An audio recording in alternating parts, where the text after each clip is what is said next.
Hello guys, প্যারাকম চিল বেশি। তো বর্তমানে সাইপ্রাসের যে বেতনটা মিডল ইস্টের অন্যান্য কান্ট্রি থেকে একটু বেশি। তো আপনারা সবাই ইতিমধ্যে জানেন যে আজকে 25 তারিখ, কালকে কিন্তু 26 তারিখ, এবং এই যে বেতন বাড়ানোর যে আলোচনাটা এটা অনুষ্ঠিত হবে কালকে 26 তারিখে।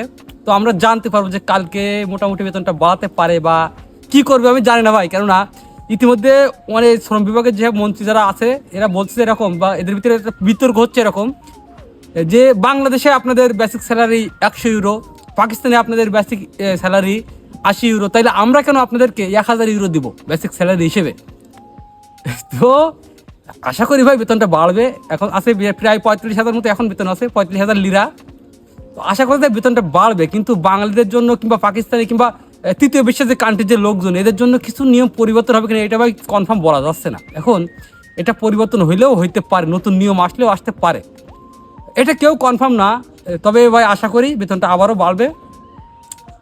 কালকের দিনটা সবাই ওয়েট করতে হবে। অনেকে আমাকে জিজ্ঞেস করছেন বা প্রশ্ন করছেন যে ভাই আসলে বেতনটা কত হইতে পারে বা কত বেতন হবে।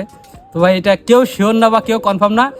ইনশাল্লাহ ভাই কালকের দিনটা পাওয়ার পরে আমরা সবাই জানতে পারবো যে আসলে আমাদের বেতনটা কত হইতে পারে বা নতুন কোনো নিয়ম আমাদের চালু হইতে পারে কিনা। তো কালকের দিনটার জন্য সবাই অপেক্ষা করতে হবে, ঠিক আছে ভাই? সব কিছু মিলায় have a good day for you. ধন্যবাদ।